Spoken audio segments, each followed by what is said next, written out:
Hello, everybody. Welcome back to the Quixotic topic. Today I'm joined by, I see Aqua. and today's topic is friends, but specifically what we look for when we make friends and what friends look for in us. And so, Essie, this is a fairly interesting topic. How would you answer the question of what you look for in friends? Well, I think there's like different levels of friends. People want like really close friends or just like acquaintances. And a general friend, I just look for someone who I can have fun with. We respect each other, and I guess they have like decent values at the core. But like Mhm. otherwise, I don't think there's anything else. Yeah, I definitely agree. I would say that I look for the same things in a friend, but if you had to like prioritize it, what would be like the number one thing you'd want? Oh, they need to be trustworthy. Yeah. Because I don't want people like telling all my secrets. Hmm. Or like talking behind my back and all that. Yeah. Yeah. For me, I think my like number one priority would that they have to be like funny. Okay.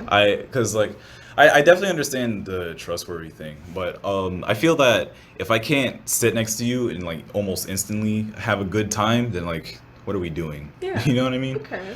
And so like when it comes to picking out friends, I tend to gravitate towards those who are a bit more comedic in a sense. And I have like a pretty okay sense of humor, I would say, and so it it makes my friend base very broad in a Yeah. sense. It's like I'm okay with calling a lot of people my friends. I know some people would only call like a very certain select few like their Yeah. friends. Are, I hate would you people say that like you're one of that. those people, or No. Oh oh my yeah? gosh. I hate people that are like they like quote unquote won't like claim you. Hmm. Like they're like, okay, I'm friends with so and so because it's socially acceptable. Like everyone likes this person or they're popular. Right. Like on my end, I don't care if everyone hates you. Like if we're cool, we're They cool. were Like we're cool. Yeah, friends. yeah. So yeah. It's weird to see how disintimate, I think, or unintimate, not intimate, friendships can be in specific social settings, specifically here at the North Carolina School of Science and Math. I've had many a time in which people would be like, "Oh yeah, no, I really don't like that person," but like they're fine, and so it's weird, kind of hearing about a friend in a sense because it's like, oh wow, they did that or that, and it's like, well, can you believe that in a sense? Yeah. How have you felt your friend circle has morphed or enlarged or shrunk because of the School of Science and Math? That specific like example, during I think second try, I made a mission to make new friends. So like go out of my comfort zone.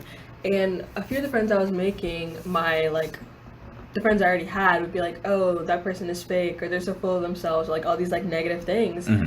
And I'm like, I just didn't get that from them. And my Right. friends are like, oh, well, you only see the good in people. And I'm like, I guess maybe. Or Yeah. everyone's different around different people. But I would say I have like multiple friend groups here, not like one like solid one. Hmm. And that has been like on my hall or in classes or just like randomly. So I think they've all like grown and shrunk as people find new friends, but they're all very like diverse, I guess. Yeah, definitely. How has having those specific like different stratified friend groups kind of helped you out here at Disclose Math, Science and Math? It's amazing because Hmm. whenever I go somewhere, usually I'll know someone, which Hmm. is Hmm. nice. Yeah. And if like some friends are leaving for the weekend, I have someone else, or I got in a fight with someone, or we're just not vibing, then I go with someone else. Hmm. So it's just nice, and it makes people like that you don't know like see you as more open to getting to Hmm. know people because you're like, oh, she's friends with like a wide range of people, so maybe she'll be friends with me, kind of like that. Yeah, So definitely. yeah. I think that me personally, like how I've kind of decided, for instance, like as I said before, I'd like to seek out the funny ones. And I've my friend group has been made such that it's convenient because I can use them as a sense of repose after like all the stressfulness of NC system, and that has kind of made me a bit. I would think like just doing a bit of introspection, like less outward in a Okay. sense, because it's like, well, like I already have these guys. I'm not really gonna Yeah. because like I have to spend like that extra energy and then also work. Yeah. Um, and so I guess it's just kind of a different mindset when it comes to what a friend is to you, and I guess. And so, what about your friends like back at home? Hmm. How has kind of coming to NCSSM kind of affected those circles in a sense? Because now you're gone like what Yeah. third, eighth, well not bigger than that, fraction of the year. Yeah. So I live close by, so I can go home like pretty like regularly as I wish. And when I came here, I was like, a lot of people live far away. So for Mhm. them, it was hard to go back home. So they were like, yeah, my old friends, we kind of fell off. And I just like immersed myself into the school. And I was like, oh, is that going to happen to me? So I made an effort to connect with my old friends to like stick that because I live so close. And up until like a couple weeks ago, all of them were still like my close friends. Mm. But then like a couple of them kind of fell off because like I became less relevant at school and I realized their relationship was more off of status at school.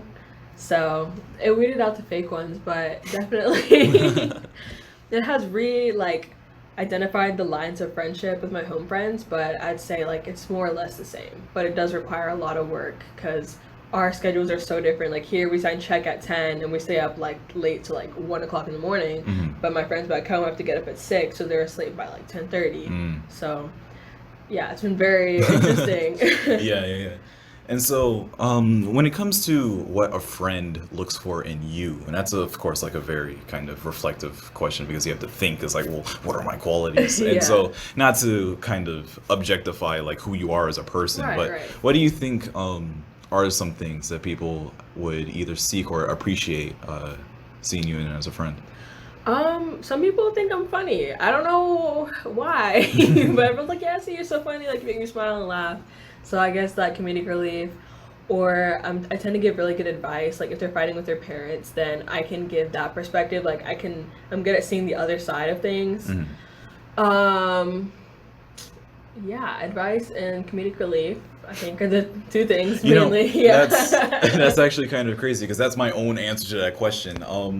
I would think that the reason I seek out people that are funny is because I intrinsically, to some degree, think that I am also funny, like Yeah. just a little bit. Yeah. And also, I tend to kind of naturally just start to give advice to me, and that's not to say that like I just nitpick like, oh hey, you're Yeah. doing this, you're doing Yeah. X, Y, and Z wrong. Let me try to do it right. I've noticed that like people kind of generally drift towards me for help in a Yeah. sense. It's hard to explain, but it's interesting to see that like we're that similar in a sense. Yeah. So I want to ask, where do you think you got that kind of superpower in a sense to give advice? I don't know. Maybe because like my parents always said that I kind of grew up like faster than I aged. Like I'm like Mhm. mature for my age. Yeah, yeah. So and also I think I'm pretty like introspective, so I see things within myself and within others. So like I don't know where that came from, but yeah. Yeah, yeah. So I think that my kind of ability to give advice comes from just like me seeing things in a sense, and like that kind of follows the same vein of your answer, but just picturing or witnessing like experiences and like seeing how those two people reacted, and then like two or three or more and then looking at other similar situations and then trying to like apply that there. Yeah. And so kind of that cause and effect. And so going back to how you see your friends in a sense, like how would you say kind of like a day-to-day interaction would go with like most of your friends? with my acquaintances, there's like hey in the hallway, or, like a smile. I don't know. Here we like work so much that like with my friends it's mainly during meals or during like happy half, the like last 30 minutes before check. We just like joke around or talk about some boy somebody likes or like The daily gossip. or a TV show like The Bachelor. That's like the main conversation, or just like everyday stuff that's going on. Yeah.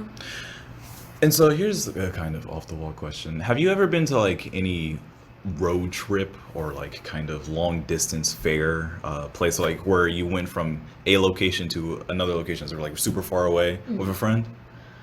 A road trip in a sense. I I've done a road trip with my family, not like by choice, but I think the closest thing would be like my church trip because my youth group is pretty close. So we went to West Virginia like 2 summers in a row. So yeah, that would be like the closest thing. I've never done any actual like road trips with friends, but one thing, this is the reason I brought this up, is that I kind of went to a place and then started making friends. And so the main idea of this was like, how do you make friends in a sense? Like what is your kind of like strategy? Because a lot of this is something that's very contemporary in the sense of like, oh, what do I say? What do I do? And like not Yeah. even from like an intimate romantic perspective, but like just like a friendly platonic relationship. What's kind of like your go-to moves? Wow. Okay. Honestly, I don't know, cause I see myself kind of like as a side character most of the time. Hmm. Like Hmm. I'm just chilling, and then I'll put in my 2 cents here and there, like make a joke, and then the attention's focused on me, and then I go from there and like kind of work the room. Hmm. But my strategy, when I like second try, I realized I need to make more friends was I had one friend here and they'd be with their friend group. So I'd go to that friend group and then hang out with them, talk to my friend, and then they introduce me to their friends, and then I make my little jokes. Yeah, yeah. Boom. And just And then, siege yourself out and yeah. eventually world domination, right? Yeah. So, yeah, just small comments. I think it's different for everyone. I don't know how to like, because sometimes I'm just like, I just don't know how to talk to this person. But Yeah, a lot yeah, of yeah. it's just like, hey, what's your name? And then maybe like common ground, like what club are you in, or like a dance thing, or did you see this, and then make that connection. Yeah. That's kind of how I do it. Yeah, this is really weird. It seems that I have invited a clone to my podcast. You do the same thing. I do the exact same thing. Yeah. So when it comes to like those people that you can't really like, I guess get to, like, Mhm. what is your kind of icebreaker? And this might just be because they're introverted, or they might just not like you for some Yeah. unfathomable reason. So how do you kind of navigate that, or do you just tend to just like, yeah, whatever?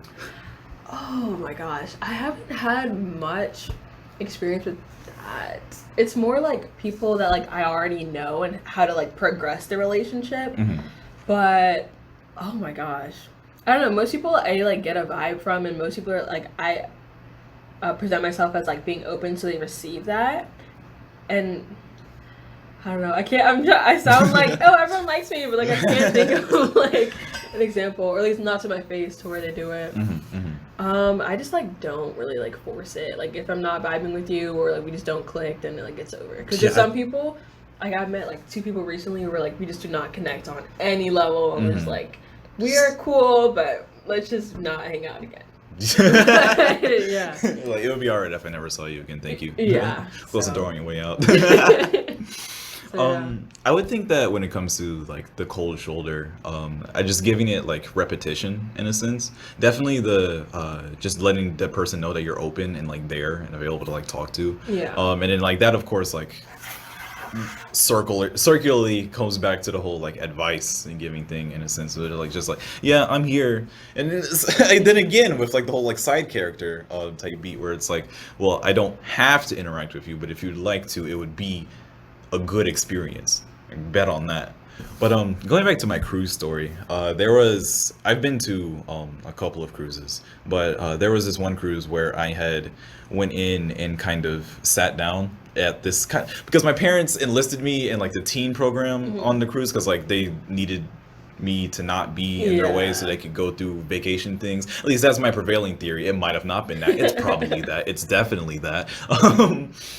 And so while I was just kind of chilling, I ended up like at the end of the day making like 3 new friends. And so do you think that like friends come easily to you in a sense? I think it depends on the circumstance. Cause like here, I remember like the first week of orientation, like in that situation everyone is new. So we're Mhm. all trying to make friends. We're all on the same ground of like, okay, I barely know anyone. Like we have that in common to begin with. Mhm. So then it's not like it feels like natural. Even with the like forced icebreakers, it's still like how it goes. But then like second try, most people already had their friend groups, so I was like, people already have strong groups. Like Yeah. it's like kind of hard to Like, intervene. what do I do? Yeah, Yeah. but I think in new settings, like new people I don't know, it's a lot easier. But people that I'm acquaintances with, moving that to friendship, I think that is like the challenge. But yeah. Yeah, yeah. And so when it comes to just like trying to break into those secretive kind of groups, because like that's what it feels like, is it's like It really everyone's kind of does. looking down in on you and it's like, oh no, please, I just want to Yeah. be your friend. Yeah. Have you ever had like any success in like successfully like going into those friend groups, or has it always just kind of been a L? Yeah, there's one that I had one friend, we were in the same chemistry class, and so we were on that basis, but like nothing really more. Mhm. And so I saw a happy half with her friends, and I recognized one other kid from like my math class. So I just walked up, I'm like, "Oh, hey guys, how's it going?" And they're like, "Oh, hi." And like they're all like really nice people. So now I hang out with them like regularly. Mhm, I wouldn't mhm, say I'm like in the friend group, but like whenever we see each other, like we always like hang out. mhm. Um, I haven't really tried to like get in any friend groups because like people are very like they'll be nice to you and hang out with you, Yeah, it's but like people at the end of the day like they have their like solid group and like their group chat and like this is our squad, like we bonded over this, like it's yeah, and then, like but they yeah. keep you away with a stick. Yeah. Do you have those kind of secretive like closing groups, or are you more kind of like freelance in a sense? Not here. Mm. Here I'm kind of like not like a floater, but like Hmm. I have like different friends that like with different levels of like friendship. At home, I would say I have a few like tight groups, Hmm. but also we're all friends with the same people, so it's not like you can't hang out with us because like this is how we are. But Right. then when I go home for the weekend, my friends are kind of like this is just us because they're like we never see you, like I just want us to hang out, Hmm. which I Hmm. understand because like you can be like more vulnerable with your like set friend group as opposed to when there's like a new person. Yeah, So, yeah, definitely. And then that's also like a really interesting point when it comes to like vulnerability. And so when you're first like making a friend, it's like what is kind of the tipping point, like when you know that like, you can like start actually like being yourself, because everyone kind of like has like a it has persona to a degree. that general kind of like, yeah, this is me. But then like once you like start talking to them, getting to know them, it's like, yeah, this is me in a sense, you know what I mean? And Yeah. so like how do you kind of discern that like tipping point, so to say? Wow. Okay, so it was actually pretty interesting because a few weeks ago we were watching The Bachelor, like my friends in the lounge, and they were talking about how each of us would be on the show. And they're like, "Yeah, I see. I feel like you'd play the game, and like no one would really know how you're feeling." And I was like, "Oh, okay." Like, I didn't know I presented myself that way, so I guess I come off as like reserved, like Hmm. emotionally. Yeah. So most people I keep it like I have like surface level, then I have like a little bit beneath that, but then I have Hmm. like the way down deep where like it's like really like The core. the core, which is like reserved for like my home friends. I'm trying to be more like find that line of like being vulnerable but also like protecting myself kind Yeah, of. yeah, yeah. It's kind of getting deep, but like Well, yeah, just a little bit. yeah. And it's not like those different layers of your personality isn't like you just like being fake, so Yeah. to say. Because I know that's like one of the biggest criticisms Like, of that oh, you're so strategy. fake. But Yeah. you're still the same person. It's just you kind of have to present yourself different because that's just how society has kind of Yeah. made itself. Because like we all like to pretend like everything's fun, cheery, and nice and whatnot, but like some people are genuinely snakes. Like some people are Yeah. out there to hurt you. True. And so you kind of have to have that sort of know-how in a sense to realize when it's time to go and when it's time to no. But then some people like I was talking to like my advisor and she was like some people actually no my counselor like people are obsessed with having like a best friend and like a close friend group and like these are my homies, like I can tell them everything I want, but like I think it's okay to have like just Yeah. regular friends. Like you don't have to tell I them agree your with that so deepest, much. darkest secrets. Like you can still just have a good time. Yeah, definitely. It's like So I think and I always like wonder like why this is the case, in the sense of like why do people feel so like obligated to like be like the best friends. right so Yeah. close to each other, because it's like um and I think like I have like some theories about this. One, I think that pop culture's kind of intense focus on monogamy has sort of populated a sense of togetherness in a sense, whereas like if you're other than your family, there should be one person where you're like you are my person in a Yeah, sense. yeah. But like, and that's not to be like a knock on monogamy or whatever, like but just kind of I think people take it too far Yeah. in a sense. And like this also kind of goes into um the romantic aspect in Yeah, a sense. Is yeah, like I was it's gonna hard say to that. introduce that, but in the romantic sense is like everyone's kind of looking for their partner. Yeah. And it's kind of hard, especially when you're a teenager, to find out like, okay, yeah, you're my partner now in a sense. Yeah. Because like if you do that with too many people, then you have like 8 or 9 like half potential partners, but like not, and then you start like getting confused, and then you like toe the line a bit too far. I was And just then, gonna mention that because like a lot of people is that if they're single, they're like, all right, at least I have my best friend. Or like if they're in a relationship, they're like, I don't need close friends. I have this one person. Like Right, everyone right. just needs like one person. But I'm like, Yeah, it's like just that you don't cutoff culture. you don't need that. You Right, you really don't, because it's like, know. thinking about it logistically, it's harmful in the long run to kind of Exactly. have that one person. Because when that one, if something happens to them, like hopefully it doesn't, Yeah. but if something happens to them or you end up not seeing eye to eye anymore, it's like, who do you have? Yep, I Like, learned that the hard way. oh no. That started my whole second try new friends journey. I was Mm, like,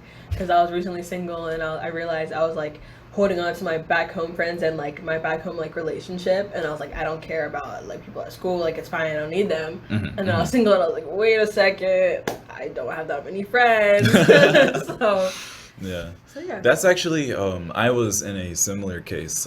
I ended up single, but like it took me longer to come to that same conclusion. It ended up being like more or less my entire junior year, but it's still fun. I didn't like go out of my way to like burn bridges or anything like Yeah, that. It's just yeah. like I just ended up not being too close to people, and like just having that kind of drifter personality already, in the sense that like a lot of people know me and are familiar with me, but I'm not necessarily like close to them because I'm Yeah. just a friend. Kind of having to reconcile with that feeling and then like move on from it, I think is something that is really important for, I don't want to say people like us, but people who think like us in a sense. Yeah. Um, It's really hard at the school though, because people like you see it, like you live with these friends. Because at mhm, school, mhm. like back home, you go to school with your friends, whatever. You go home, it's just you and your family. But Right. here, it's like people are always hanging out, like on 9th Street, or going out to dinner with so and so, or hanging out around campus. And then Right. you're like, you always feel like you're like missing out if you're like not with your friends 24/7. Right, exactly. So And then but it's just like that mental check where it's like, well, I mean, it is what it is. It's yeah, like the culture here is that it's kind of one person culture. I guess if we were to name this as if we were scientists, that's probably what we would call it, the one person phenomenon. um, and so you've recently, I guess, kind of broken out of that, I guess, mindset in a sense, because like you told me about your second try experience, and so now that you have like a good kind of solid friend group, what advice would you give to someone if you had to, or if you wanted to? What advice would you give on like trying to get to that conclusion that we have both reached in a sense? ooh, I think it's a confidence thing. I'm not saying like I'm like supreme being whatever. Yeah. But it's kind of like a lot of people like look for validation in their friends. So first like having even if it's like a false sense of confidence, just like in yourself, knowing like I am enough, like Mhm. I am this, that, and the third, then that's the first step. And then you don't like people don't need a million friends to Mhm. be like cool. Right. You don't need like a best friend either to be like tight, Mhm, you mhm. know? So just like be yourself. If people don't like respond to that, that's good. Because would you rather like be by yourself or have a bunch of like fake friends that you're like just draining your energy? Yeah, You know? yeah. So And so, like, you brought up an interesting point with clout, in a sense. yeah. I think that there's a lot of performance that goes on, Yeah. not just here at the North Carolina School of Science and Math, but like just like s- a lot of social hubs in general. Like, and this has been capitalized on by the hyper presence of social media. I want to talk about TikTok. I'm sorry, I'm gonna bring it up. Okay, yeah. The hype house. Yeah, I think that given using TikTok as an example, a lot of people kind of put on, like we talked about, like the masks in a sense, but like they kind of put too much into it. Like they put like a nice gloss and veneer on it, Yeah. in a sense, in order to become like the next big thing. Yeah. Because it's like, and I don't know if this is like a personality thing. I would like to hear your thoughts on it, but the sense that like you have to like be talked about Yeah. in a sense. And so like what do you think about that? I don't know. People like some people here, like early in the school year, I was just a junior, and everyone's like, yeah, like I'm not gonna name names, but like so and so is so cool, or like this person is so awesome, and then you get to know them, and you're like, Ugh. what is it about them? Because they Right. put on like a show, like I'm popular, I look good, I do this and that, I'm an athlete or whatever. Mm-hmm. So why do people feel the need to like put on a show? Like just be you. I'd rather like be who I am, dance to it, like listen to Harry Styles. If you want to laugh at Harry Styles, go ahead. Like I'd rather be me and no one really like talk about me than like having to put on a persona, because like over time that will like eat away at you. Yeah, Then exactly. you realize like, wait, who am I? Right, who are you You know? if you're not the mask? Right, right, Yeah. definitely. Yeah. So yeah. And the sense of having that kind of, that goes back to what you were talking about with self-confidence, like that self-fulfillment. In a sense, I think is really important to have, especially like, of course we have to recognize our bias. We're just like teenagers talking about this, so we may be wrong. I don't think we are. But like kind of having to give your like teenage inclinations like a check in a sense, and just like I think that helps with not just becoming a better friend or like making better friends, but just becoming a better person. Yeah. In a sense, I think that one thing that's really interesting about just high school in general is kind of that development of you, and like of course many people for many different reasons would say that it should be orchestrated better, and it's like, oh yeah, we should have no homework, or we should have better teachers, or oh we should have better food, stuff like that. Yeah. But I think one thing that's invaluable is the sense that high school gives you a true like sense of self. And this is a bit off topic, but I kind of want to bring up the homeschool versus high school debate. Yeah. I think that like a lot of people say that being homeschooled is like the ultimate form of education, in the sense it's just like there is literally no downsides. You have your own schedule, zero homework because you're at home, stuff like that. Yeah. But I think that the one thing that high school has over homeschools is allowing you to develop that sense of like you. Because like, and this goes into like the more like philosophical question of like, how do you define yourself? Are you defined by the things that you are or the things that you are not? We can get into that later, but and then there's also the fact that like with homeschool you can go into like different clubs or whatever, but like if your homeschool teacher isn't the most pragmatic in that regard, you kind of lose out on that. And so how do you think going into the big adult world, the nebulous realm that we all enter once we turn 18, how do you think that would impact things if you going into it from homeschool and going into it from high school? I think, well, like for starters, like I think high school like starts to prepare you, but like our school, like science and math, like you're here, it's like pre-college, and that's like independent from your parents, and then you make your own choices. I feel like that really molds you. So like a regular high school student, the equivalent would be like the freshman year of college. Like you're trying to figure out like who you are outside of your family. I think that like molds you. But like even in high school, like your interactions with people are different. I have a few like neighbors back home that were homeschooled, and there's like a range. There's one that is like kind of quiet, a little bit antisocial, and there's one that like you wouldn't even think was like homeschooled because like of all the like stereotypes. But I think being homeschooled, you might have a stronger like sense in like your values and beliefs, but maybe based off what your parents think. Because then if you go to public school, you have like interaction with kids from different backgrounds, so then you see their world and you see if you agree or disagree, or if you want to do this or that, like different temptations and stuff like that. So I think doing like a regular high school is better because you can interact with people and know more about the world. In homeschool, like a lot of kids are more sheltered depending on what like activities they do or where they go.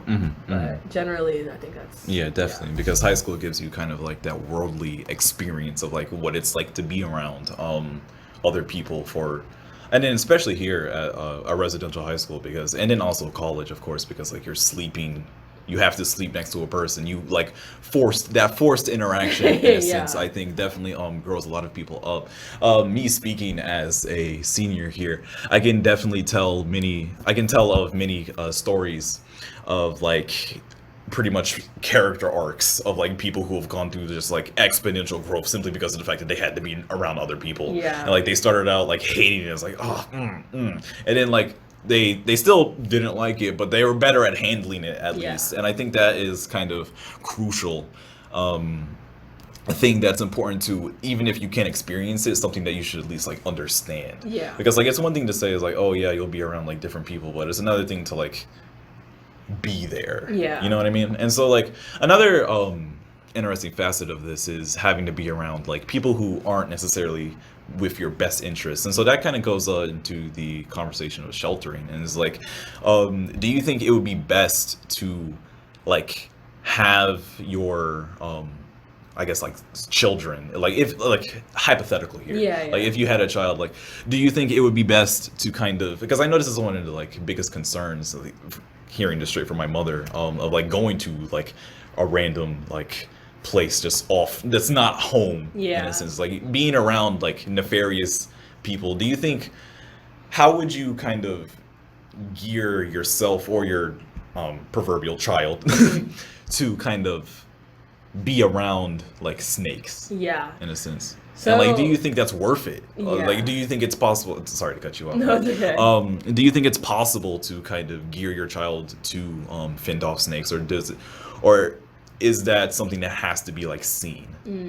I think you have to experience it, but like me personally, I thought about this. I know I'm 16, I mean 17 actually. I'll probably change my mind, but my thing was like, all right, I send my kid to a Christian school from preschool until like 7th grade maybe, and then send them to public school at 8th grade and then high school, because I want that time for them to like be in their like beliefs and like kind of get like a strong sense of like their core values maybe, and like grow into that, but then also like go to public school to see that tested, like to see like the temptation people have different like ideas about this and that, or like peer pressure, or just like how your values interact with other people's values, and just like how to navigate that. Because I feel like a lot of kids say like middle school builds like character because you're trying to like go through puberty and all that, but you're trying to like change from like a child to like a teenager. So I think you just need to experience it, but maybe like try to have a strong upbringing, because Yeah, regardless yeah. it's gonna get tested. But Yeah, definitely. I think that's a very solid approach to it. And so going back to the philosophical question I brought up a bit earlier, this of course is like, some people would tout it as like mega deep or whatever. I don't think it's too deep, but I want to see what your thoughts on it are. It's the question of, are you defined by what you are or what you aren't? Take a moment to think about it if you have to. I feel like most people like, I think it's what you aren't. People like typically go off what you aren't. Like, oh, she doesn't smoke, she doesn't drink, she doesn't party, like, or she doesn't get straight A's. Like, people tend to go with like what you aren't, but it should be what you are. And like, oh, she does tennis, she plays guitar, like things like that. Right. But I think culture is definitely like, you're not this, you're not that. And so how do you think that like individuals' responses to that question would affect friends, bringing this full circle? I think I was thinking about this earlier. If people, either are you defined by who your friends are, or just like, is that like two separate things? Right. I think there's like, it's kind of a mix, because who you associate with can be a reflection of your character. But then also me, I have a wide range of friends. Some friends I wouldn't like take home to my parents because like they're kind of sus, but like, but I like hanging out with them. Right. I don't know, because then some people are like, oh, I don't want to hang out with so-and-so because they're not popular, or I heard this one weird story about them. So it's kind of like, it's a hard line, but it kind of shows a part of you. Because like I had a friend that started hanging out with like kids that were doing like questionable activities, and I'm like, that's a reflection on your character, even though like that's who you are, you're choosing to spend time with these people. So, Right. Yeah. And so like it's definitely interesting when it comes to, and this is another point I want to bring up, is like when you have to cut off a friend, is like, how do you, like, what goes into kind of figuring out when that person has kind of gone too far? Yeah. I had like a bad experience in 7th grade where, as you mentioned earlier, people were like, the whole thing of like, oh, being a fake friend or not. And so I had this like friend group in my PE class, which like I barely even knew them. And this one girl was always hanging out with us, but she was seen as like the weird girl, and but I personally didn't like her before that. And everyone was like, Essie, stop being so fake, like just cut her off. And I'm like, But oh my gosh, I was so obsessed with not being fake that I like went up to her with one of my friends, and I'm like, hey, like I don't think you should hang out with us anymore. We don't like you. Oh man. That's always like, That's always a hard message to deliver because like if you're empathetic, then like putting Yeah. yourself in that person's shoes I is know. like I'm so empathetic, so it killed me to right. do. And then after that, she was like in her like she was like sad. She was like she kept saying she was like depressed and like she was really upset after that. And like I've like spoken to her since, like apologized, like we're good now. But like that experience like shook me. I'm like, oh my gosh, like I can't just like be Right, mean to right. people because also at the end of the day, who are you to tell someone you don't like them? Hmm. Because they didn't ask for your opinion at the Hmm. end of the day. But also, if you don't want to spend time with someone, you don't want to. Right. I think I maybe it's not the best approach, but like recently I've taken the more like passive aggressive Oh way. my. like like this one girl at the beginning of the year, she'd always hang out with my roommate and I, and she'd always come into our room in the morning when we're like still in bed in our pajamas, and just like was always like around us. So it was kind of mean, but like we'd all be sitting down at lunch, and then they'd be like, "Hey, let's go to so and so," and then we'd go and leave without her. But she eventually got the message, and now we're cool. Mm. But I don't know, it's so hard because you want to stay true to yourself, but also be respectful of others. Mm. Because if you don't like someone, that's just you, and you don't have the right to tell someone like their character flaws or what you don't like about them. Because everyone's different for who they are. They might not like you, but like at the end of the day, I think everyone should just be cordial with each other, be nice. Right. Um, but it's really tricky. It's really It is tricky. definitely tricky. I think it's really important, like not only we talked about growth a little bit, but understanding what it means, what is important to you to make friends, and what is important to you just like as a baseline in terms of self-fulfillment, but also like understanding what's important to you to stop like Yeah. a friend or like your kind of definition of someone falling out is like having that kind of baseline and having a solid, respectable approach to it is something that's I would consider at least extremely mature. I know that some people would tend to go to more rancorous methods of not having a friend. I've heard many a story of people getting just chewed out for relatively petty things, and then they like fall out and like never talk to each other again. Yeah. It's it's I think it's fair and it makes logical sense that like friends are such like are so intertwined with just growing up kind of. And like one thing that I've always pondered is what's it like to have friends, make friends, and lose friends as an adult in a sense, because it's Yeah. like I think one kind of misconception actually that we as a society we live in a society we as a society have made is the adult world is a world, you know what I mean? Because it's like thinking about it, there's not much difference between me now and me 22 other than like the age, but like you're always told that there is a huge difference between me now and me being 22. Yeah.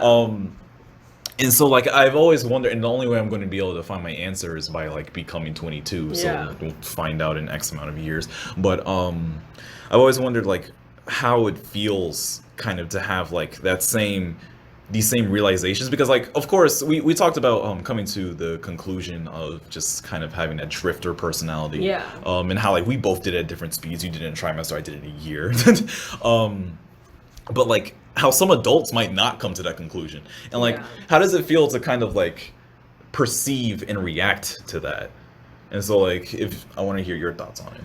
I think, well, from the jump, like categorizing adults in different like stages, because there's like adult fresh out of college, so like 20s to I'd say the cutoff is like 35. Let's Right. say that. Okay. That's like the transitional stage, like you're going from being a kid that has to be in class all the time to like your first job, maybe getting married if you want. I think that stage is more like us of like, oh, our friends are so and so, like it's more like of the same speed. Mhm. But then once people like get married and have a job and have like a 9 to 5 and like live in like the suburbs or whatever, I feel like the like image is that they just work 9 to 5, come home.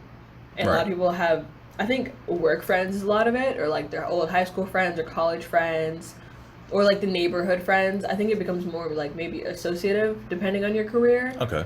But I was watching This Is Us, this is kind of random, but No, it's fine. We the- welcome random. this guy, I realized that in the show he was only hanging out with like his wife and his siblings, and he barely hung out with like he didn't really have friends, but he was still happy. He had Right. his wife and his siblings and like his work people, and like he was fine with that. Mhm. So I just think like how your life is structured depends on like your need for friends maybe, and like which friends you have. But So would you say that not everyone needs friends? I don't know, because for me, a lot of the part of like accepting that like if people don't like me, it's whatever. Like I have friends or whatever. Was that like I have like a pretty strong relationship with my mom, so it's like I have my family, so we're good. And like my cousin, like we're pretty close, so like I have my family, so I don't need anyone else. But then I don't know. It's like it's still like you need someone. Right. So I don't know. And so that's actually an interesting notion because I think that might recursively kind of apply to the one person phenomenon. Yeah. In a sense, because like everyone has like, I guess people don't really consider their family as friends per se, like just like by the moniker. Like of course they're close to them, but like they wouldn't call them their friend because of their perception of what a friend is. Yeah. And so like when they go outward and like search, it's fundamentally easier to just find like that one person in a sense. And so it's kind of unfortunate really that that's like how it is, because it would seem that you're kind of jumping the gun in a sense, because like the one person phenomenon shouldn't really happen until like you're around like that early adult age where like starting to like settle down and whatnot. But like right now it's not true.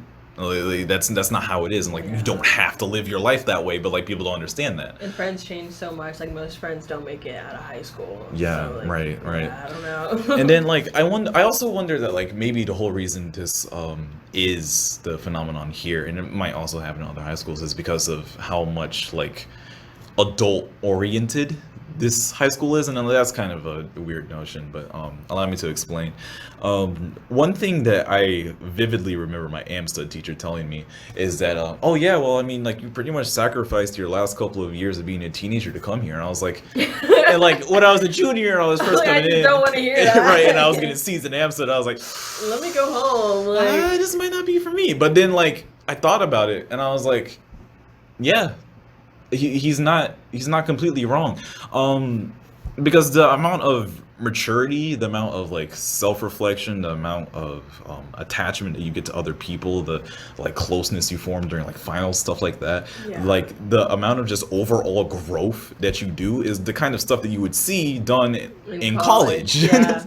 It's the kind of stuff that you would see done like when you become an adult, and like college has kind of been touted or like revered as the end all be all to like your teen life. Is like that's when you like switch it up. And so it took me a good year to understand that statement as a junior, but I think that honestly I'm glad that it was said to me, because it kind of served as a guiding light through the miasma that was my junior year, because woof.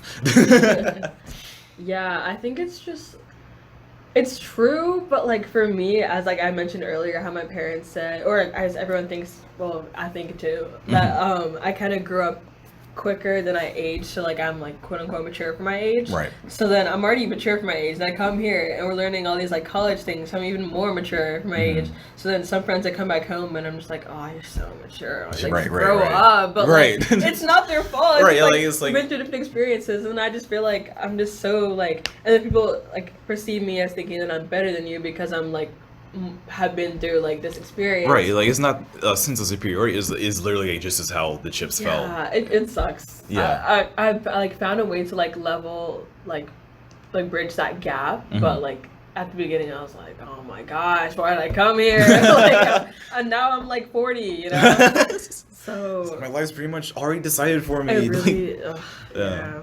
I think that it's important to have that kind of spontaneity. Spontaneity. Ooh. Yes, there we go. Yep. Thank you.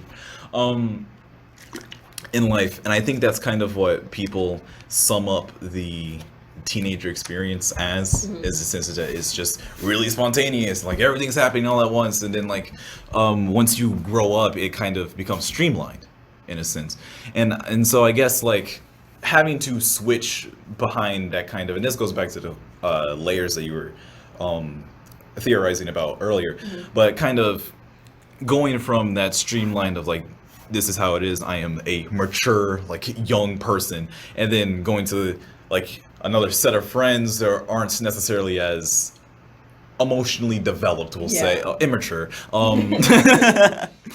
And then like having to kind of, I guess, break out of the mold Yeah. in a sense. It's, yeah, it's definitely odd. But I also think that, and this is a great place to end the podcast. Thank you for joining me on this today. It was very insightful. Thank you for having me. As always, this is DP from the QT signing out.